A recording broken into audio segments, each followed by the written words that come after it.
Ok, pues buenas tardes a todos y a todas. Realmente para mí es un gusto muy grande el poder tener la oportunidad de moderar este panel y sobre todo compartir el espacio con ustedes, grandes expertos. Y hoy voy a aprender, como todos los que hoy vamos a estar aquí, vamos a aprender de su experiencia. Como comentaban al principio, disfrutemos esta charla, hagámosla amena y aprendamos para después llegar y aplicarlo en nuestras organizaciones. Como comentaban, soy Norma Chacón y sí, soy una apasionada de People Analytics y gobierno de datos, porque estoy convencida que ya no podemos seguir midiendo, ya no podemos seguir actuando o gestionando de la misma manera si queremos tener resultados diferentes.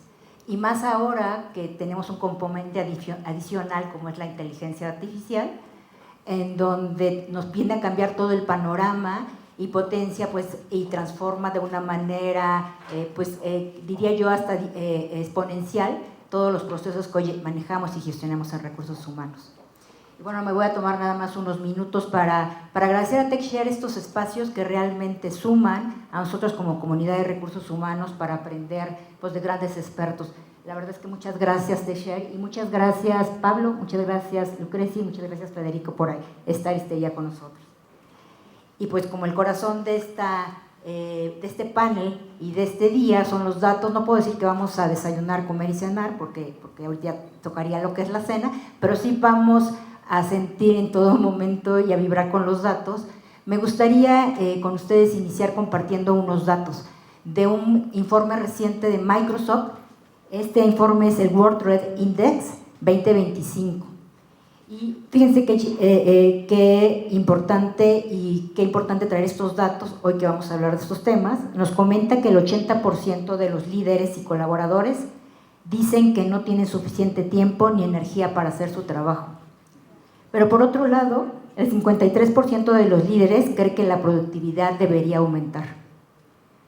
Y aunque más del 69% ya usa la inteligencia artificial cada semana, solamente el 45% de los colaboradores usa la inteligencia artificial en la organización.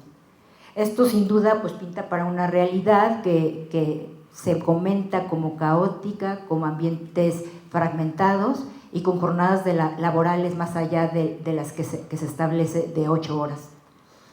Y bueno, pues precisamente con estos datos, sabiendo que los datos son el insumo y la materia prima que son necesarias para poder hablar de lo que es People Analytics, pues la pregunta sería cómo usamos esos datos de manera inteligente.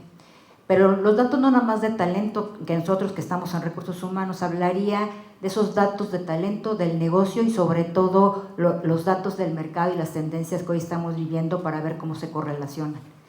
Y con ello, pues, me gustaría empezar por el principio, entendiendo qué es People Analytics, porque si bien es cierto que muchos de nosotros lo hemos escuchado, probablemente de cuando lo escuchamos ahora haya evolucionado o nos esté demandando otros temas.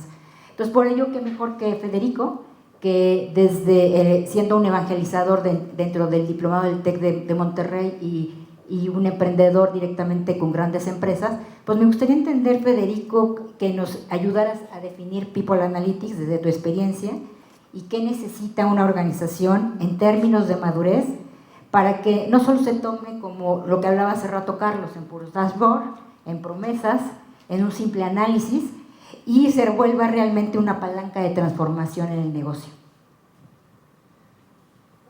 Bueno, buenas tardes a todos. Gracias por la invitación, TechShare, gracias. Claramente hacer People Analytics no es hacer un dashboard.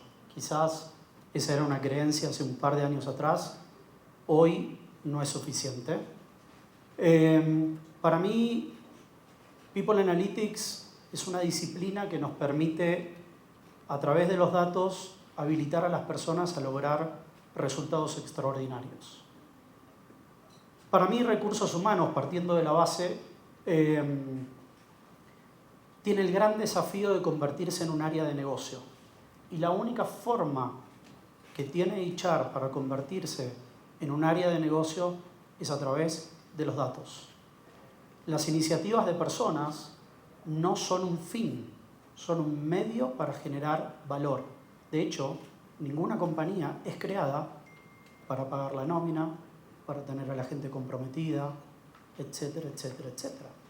Tener a la gente comprometida es un medio para vender más, tener al cliente contento y lograr mayor productividad, entre otros tantos factores.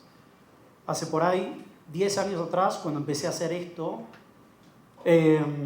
mis productos eran presentaciones en PowerPoint, en donde los análisis se hacían en R o en Python. Eso ya no lo hago más. De hecho, ustedes no deberían hacerlo más. Hace un par de años atrás empecé a hacer un montón de tableros y el gran desafío era que mis clientes me decían, bueno, ¿y ahora qué? Tengo el análisis de predicción para saber cuál es el próximo gerente que debería ser promovido a director. ¿Y qué hago? Entonces, el gran desafío de la analítica no termina una vez que uno crea un producto de datos, sino que recién ahí el trabajo del área de analítica empieza, que es cómo transformo a la organización a partir de que tengo un análisis estadístico que me permite crear un valor extraordinario para la compañía. Eso para mí, Norma, es un área de People Analytics. Muchas gracias, Federico. Nos queda claro que también dependerá del nivel de madurez que se encuentre cada una de las organizaciones haciendo uso de lo que es People Analytics, pero la idea es empezar ya. Okay. Muchas gracias, Federico.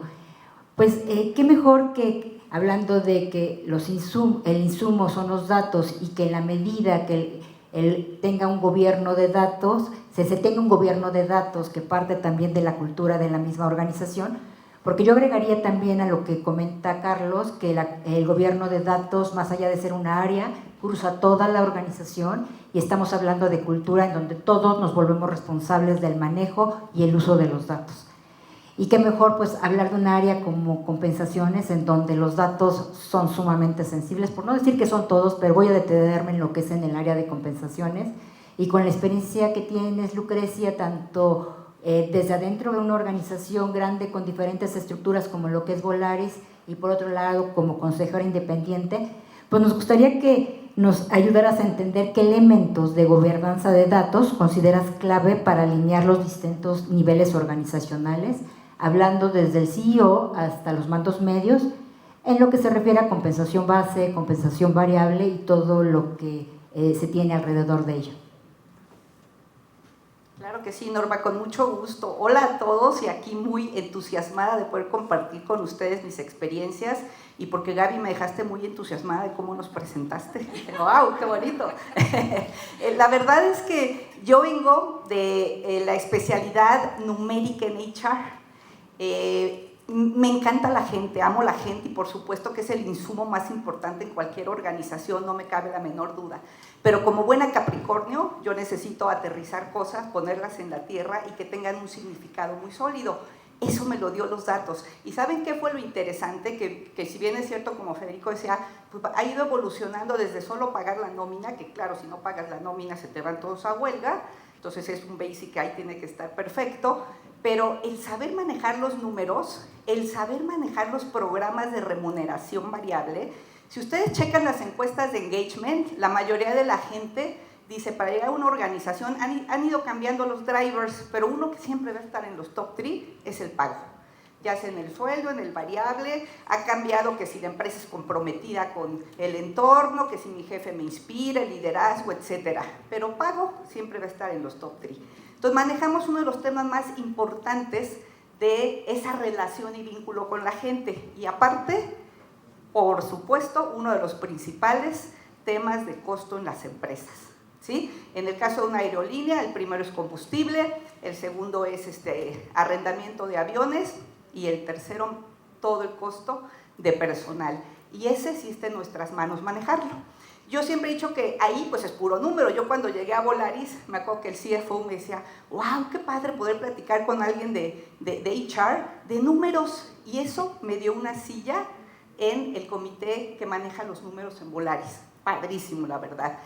Esa mezcla con la parte que comentaba Carlos, pues es que no solo intuición, y sí, efectivamente la intuición pesa porque traemos ese mix, el número y la intuición del feeling de la gente. Entonces, yo siempre he comentado, el corazón de los programas de compensación es el pago variable. ¿Por qué? Porque si una empresa no conoce sus objetivos, sus métricas, no la transmite a la gente, no alinea los programas y no paga, está perdida. Entonces nosotros tenemos eso perfectamente definido. ¿Dónde hemos tenido problemas, Norma? Que ha sido ahí el tema que cuando yo llegué, primero, una empresa joven, 19 años, muy joven, ¿sí? Después de haber estado en Banamex de más de 200 años y así, muy joven. Y aparte llegué y encantada de decir, wow, mi equipo que llego a tomar es de excelencia, manejamos todo en Exceles, ¿no? No teníamos ni sistema para administrar recursos humanos, pero ahí estaban los datos y hemos ido evolucionando. ¿Cuál era el problema? La vista de los datos. O sea, llegaba nuestro CEO y decía, a ver, quiero entender cómo estamos en el OTP, On Time Performance, que los vuelos lleguen a tiempo. Se lo pedía al área de operaciones de aeropuertos y le daba un dato. Se lo pedía a Plan Fin y le daba otro. Se lo pedía al área de servicio a clientes y le daba otro. Y entonces decíamos, ¿por qué me dan 3 datos distintos? Cuando entramos a ver, veíamos que sí estaban midiendo igual, pero la vista era diferente. Entonces, hay que alinear el entendimiento y la vista del dato. Esa métrica nos lleva, nosotros tenemos en Volaris 25 programas de compensación variable, una empresa de 7,500 empleados, donde todos están en algún programa variable, absolutamente todos. Desde que vamos a contratar gente le decimos si tu fit cultural es orientado al número, al resultado, productividad y desempeño. ¿Tienes ese perfil? Vente para acá, sino una empresa que tenga más en el fijo.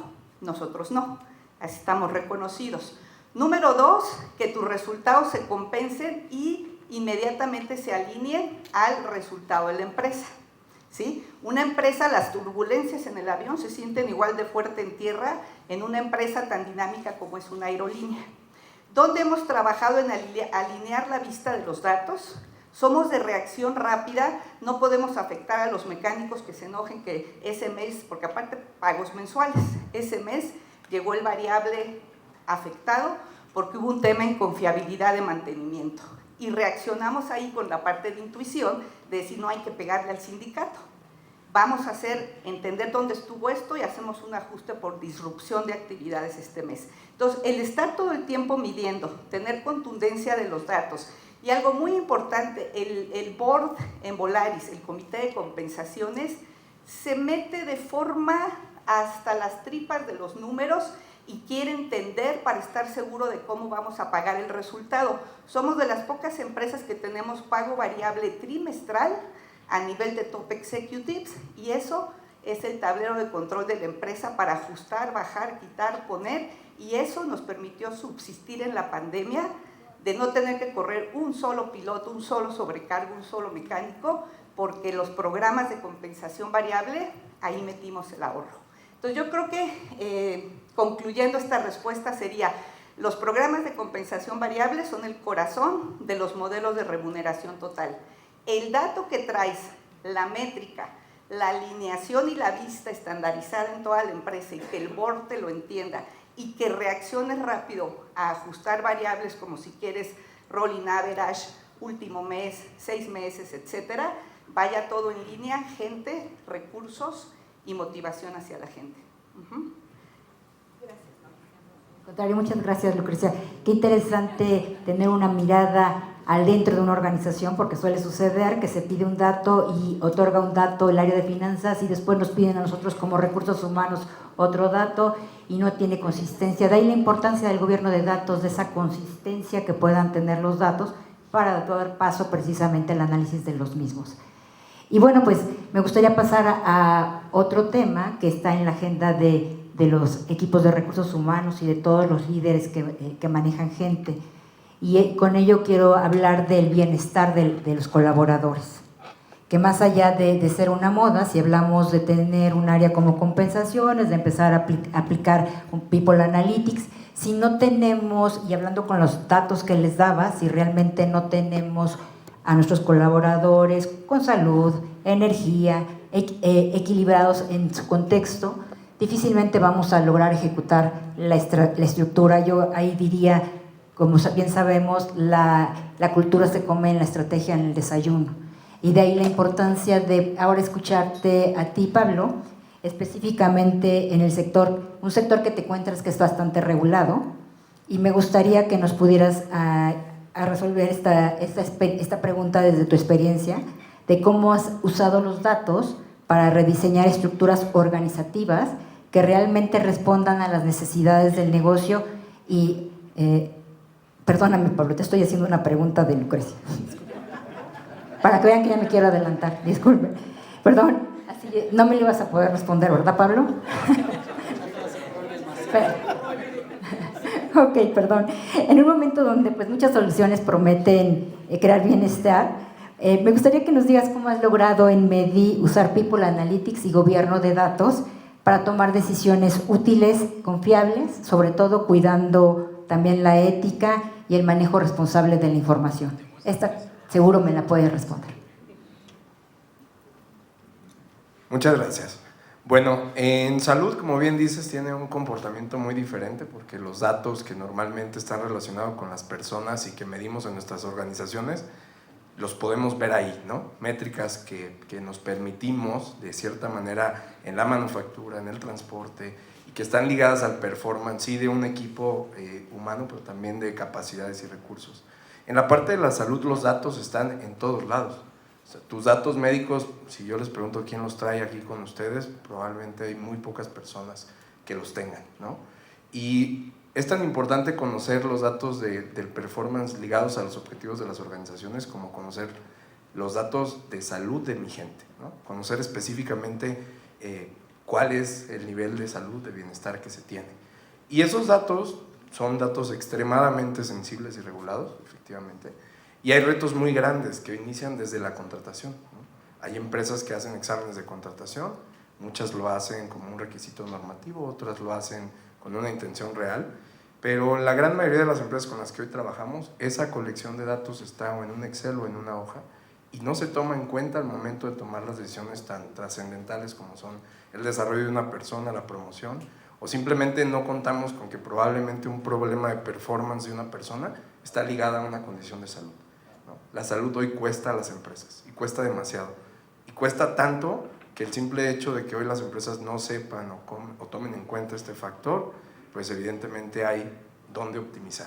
Ahí es donde nosotros encontramos un área de oportunidad para ofrecer a compañías que ya no tengamos que convencer que hay una base en nuestro país que todos tenemos que pagar, y no voy a decir cómo se llama, pero que no es una realidad para las personas, que las personas cuando tienen un tema de salud, van y hacen lo que puedan y les alcance para atenderse, si nos va bien.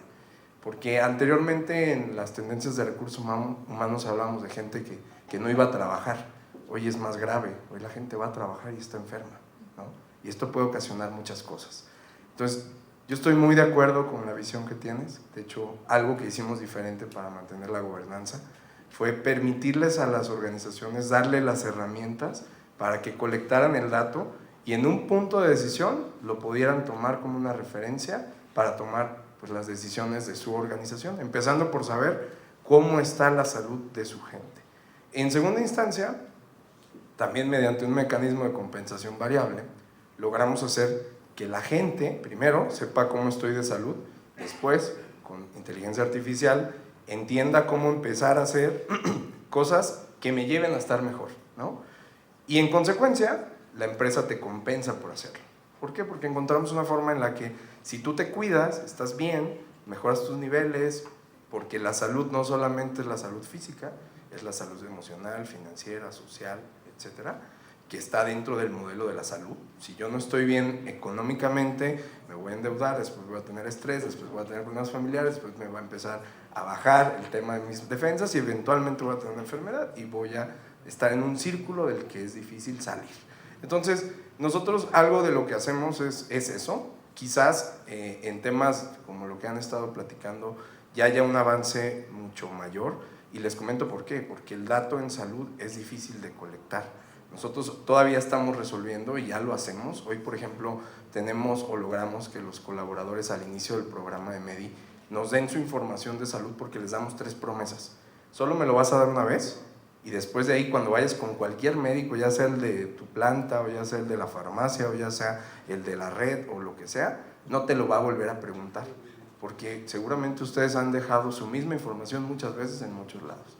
Entonces, y el segundo, el darme tu dato de salud para yo poderte ayudar, es la primera recompensa que pagamos, ¿no?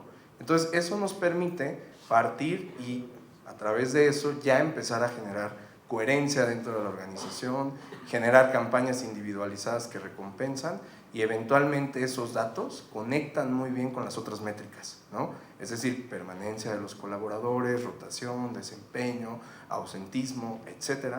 Y entonces ahí es donde los datos, si los tomas como entes aislados o inexistentes, empiezan a dar nuevas oportunidades para optimizar el comportamiento de tus personas dentro de la organización. Y además, lanzas un mensaje positivo en el cual pues, le dices a tu gente, realmente me interesas, ¿no? Me interesas genuinamente porque estoy ayudándote a que mejores tu calidad de vida, tu felicidad y por consecuencia, si todo lo demás está medianamente bien, vamos a ver un cambio. Pues esa es la forma en la que lo hacemos. Tuvimos que ir hasta el recurso que está en la categoría 1 de todo el tema de compensación, que es el dinero, ¿no? Ese fue el punto. Y evidentemente tuvimos que realizar muchas cuestiones de aspecto legal, fiscal, corporativo, para que esto, la ley lo viera como, tienes razón, es una herramienta. Si tú le pagas esto, la gente disminuye sus riesgos. Por lo tanto, te lo voy a hacer 100% deducible. Entonces, tuvimos que hacer un cambio muy interesante en la estructura para compensar y ayudar a que el colaborador tuviera congruencia con la política de salud de la empresa. Muchas gracias, Pablo. Qué interesante entender cómo el bienestar también se puede gestionar con datos y no nada más con los datos que ellos te proporcionan, sino con los datos adicionales que ya tenemos en la organización. Obviamente, hablando de gobierno de datos de una forma responsable, que es como tú con tu solución lo estás manejando. Gracias, Pablo. Y bueno, pues ahora me gustaría hablar de un tema que pues, está teniendo transformación constante, como es el diseño organizativo. Hoy nos piden ser más ágiles, tener organizaciones flexibles y más allá de jerarquías. Un tema que puede generar incomodidad porque si empezamos a hablar de buscar esa agilidad, probablemente tendríamos que empezar a hablar no hablar de jerarquías y de niveles. Entonces, de ahí me gustaría preguntarte, Lucrecia, desde tu experiencia, ¿cómo has usado los datos para rediseñar estructuras organizativas que realmente respondan a las necesidades del negocio y que no sean solamente organigramas heredados? Y si nos puedes compartir algún caso que haya sido exitoso y que haga la diferencia usando People Analytics y gobierno de datos. Con mucho gusto, Norma, y este es un tema apasionante. Fíjense que dentro de recursos humanos el área de efectividad organizacional es de las más nuevas. No todas las empresas cuentan con esta estructura, con esta actividad, este rol. Yo hasta le he dicho que es el HR 2.0 porque aquí fue donde entró un tema que nos permitió tener una silla en el comité ejecutivo para planeación. Para planeación, cuando se dieron cuenta lo que HR puede traer a la empresa, entendiendo cuál es el objetivo, la misión del área, entendiendo qué te pongo y qué te fortalezco en talento humano para que lo logres y lo importante con un costo efectivo. Nosotros medimos mucho la rentabilidad de las estructuras organizacionales para asegurarnos que no metemos headcount por meter headcount. Somos los que tenemos que cuidar el presupuesto, como les decía, pues, de los rubros principales en las empresas y que esté en nuestras manos. Eso es lo importante. Entonces, ¿qué hace efectividad organizacional? Nosotros lo que hemos hecho, aquí sí, datos totalmente. Y les cuento rápido, tan es importante datos aquí, que cuando yo llego a Volaris me piden hacer eficiencia porque veníamos saliendo de un tema de recesión, por lo que había sido la epidemia, no pandemia, y pues todo esto afecta mucho a las aerolíneas, y yo le comentaba a mi CEO, no me pidas pasar charola, eso es bien fácil, ¿no? O sea, dame el 10% de tu nómina y no tiene ciencia, ¿no? Ayúdame a entender cómo desde el punto de vista organización lo puedo hacer. Y algo que descubrí fue que había en todas las áreas gente haciendo datos. Y entonces dije, oye, pues vamos a concentrar algunos roles para hacerlo más efectivo. Y esto es efectividad organizacional. Con información contundente me permitieron crear el COE de datos por primera vez en Volaris. Fue complejo porque había que entender pues cuál es la parte de TI, cuál es la parte de planeación financiera, cuál es la parte de las áreas, y después de teje y maneje llegamos a la conclusión de, ok, TI hace la arquitectura y la protección de los datos, planeación financiera, todo el gobierno corporativo, ahí está en el COE, el gobierno de los datos, y en las áreas montamos estructuras espejo para la inteligencia de los datos y aplicarla a sus propios negocios. ¿Qué hacemos nosotros? Este es un ejemplo. Cuando un área me pide a mi headcount, no es nada más cómo andan los presupuestos. Me tienes que hacer un business case en donde me digas qué retorno me va a traer, qué te necesitas, y de ahí monté cuántos FTs de reclutamiento necesitas para cubrir tantos agentes de tráfico. Todo es data, todo es número. Estamos evolucionando todavía más, no somos tan expertos todavía donde quisiéramos estar en el manejo de datos, pero por lo menos ya entendemos ese número, cómo nos va a llevar a rentabilidad, a fortalecer a las áreas y a que con el talento humano haya un retorno medible en las organizaciones. Y eso, señores de HR, nos da una silla en la estrategia de la empresa. Ok, pues vamos a ir cerrando, y me gustaría también aquí, hablando de eficiencia, estructura y foco, hoy nos piden hacer más con menos, nos piden ubicar el talento donde más genera valor, y por otro lado, ya conocemos organizaciones que a través de la inteligencia artificial incluso están creciendo con menos personas. Entonces, bueno, Federico, me gustaría que nos ayudaras a ver cómo ves esta evolución de recursos humanos, más allá de medir solo el ROI. ¿Qué otras métricas deberíamos empezar a considerar pensando en eficiencia operativa, presión de costos o incluso crecimiento con menos personas? Algo importante para resaltar es que no es lo mismo medir que analizar. Los KPIs no sirven para tomar decisiones. No sirven. Solamente sirven para entender el desempeño organizacional. Es el análisis lo que nos habilita a tomar mejores decisiones. Entonces nosotros podemos medir lo que querramos. De hecho, si por el solo hecho de medir yo pudiese transformarme, yo hoy tendría el cuerpo de Cristiano Ronaldo. Me levanto todos los días a la mañana, voy, me peso, mido mi masa y el maldito número no baja. Entonces, es imperioso que recursos humanos salga. Digo, con esto no quiero decir que los KPIs no sirven. Sirven solamente para medir el desempeño organizacional. Necesitamos la analítica avanzada para poder analizar y entender la relación que existe entre el comportamiento humano y una variable específica. Y ahí es en donde entra cuál es el gran desafío hoy y para adelante para HR. El factor número 1 más importante es la productividad. No hay otra variable más importante para HR que la productividad. De hecho, nosotros venimos trabajando mucho en medir el revenue por empleado de muchas compañías. Va para abajo, en absolutamente todas las compañías. Todas tienen el mismo problema. Y todas las nuevas compañías que se están creando con un mindset basado en la inteligencia artificial, adivinen qué. Son compañías de 20, 30 personas que tienen una productividad impresionante. Entonces los gerentes generales van a empezar a mirar a recursos humanos y le van a empezar a decir, hace más con menos headcount. Y ahí todos ustedes están en problemas, porque no tienen ni idea de cómo hacerlo.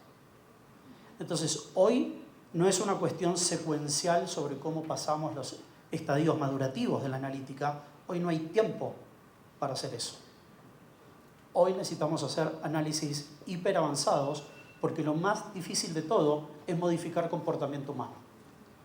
Hacer ciencia de datos, dentro de muy poco lo van a hacer las máquinas. No va a haber más científico de datos. La parte tecnológica, ahí vamos. Lo más difícil es hacer que las personas se comporten de una manera diferente para crear resultados extraordinarios. Y ahí es donde está la cultura de las compañías y donde recursos humanos puede agregar un valor importantísimo para cualquier organización. Gracias, Federico, tremendo. Nos deja ver que el medir diferente pues también implica actuar diferente. Vamos a ir cerrando, Pablo, y me gustaría pasar a un tema específicamente del manejo de la información, en donde sin duda está inmerso lo que es el gobierno de datos. Pablo, ¿cómo ha evolucionado el modelo de MEDI para anticiparse a riesgos en salud y bienestar usando datos? Y sobre todo, ¿cómo logran usar esta información de forma útil y responsable para la toma de decisiones de recursos humanos? Muchas gracias. Es un tema interesante porque al colectar datos es importante también, sobre todo en tema de salud, saber quién los puede visualizar y qué decisiones puede tomar con ellos, ¿no? No es lo mismo poner en manos de un analista que a lo mejor no tiene una formación médica datos sensibles de un paciente. Además que vas a estar generando un tema evidentemente de confidencialidad que afecte a la empresa, pues seguramente lo que va a poder accionar es muy poco, ¿no? El reto que nosotros resolvemos pues justamente es poder identificar en la parte de salud qué datos van para cada persona. Y aunque, por ejemplo, con el dato de salud crudo, ¿no? Hablando de algún tipo de enfermedad, algún síndrome, etcétera, sí podemos generar métricas que nos permitan tener un número que nos represente algo, pero que no esté sensiblemente alineado a después poder tomar decisiones. ¿Por qué? Porque evidentemente existe ese miedo, ¿no? Si RH sabe que tengo esta enfermedad, ¿qué va a pasar? ¿Me voy a ir? ¿Me voy a quedar? Entonces son cuestiones muy complejas desde la perspectiva del dato que nosotros manejamos. Y la confidencialidad, y no solamente eso, los usos que cada usuario le puede dar a esos datos, ¿no? Entonces, desde esa perspectiva somos muy cuidadosos en garantizar eso, porque de otra manera el colaborador no nos va a dar esos datos, ¿no? Entonces, creo que es un reto bien interesante. Afortunadamente esto está muy regulado y eso nos permite efectivamente tener ya líneas y valores o cuestiones éticas que no se deben rebasar de ninguna manera. Y también esto nos permite seguir generando la confianza de decir, sí te doy mis datos porque me estoy generando un beneficio.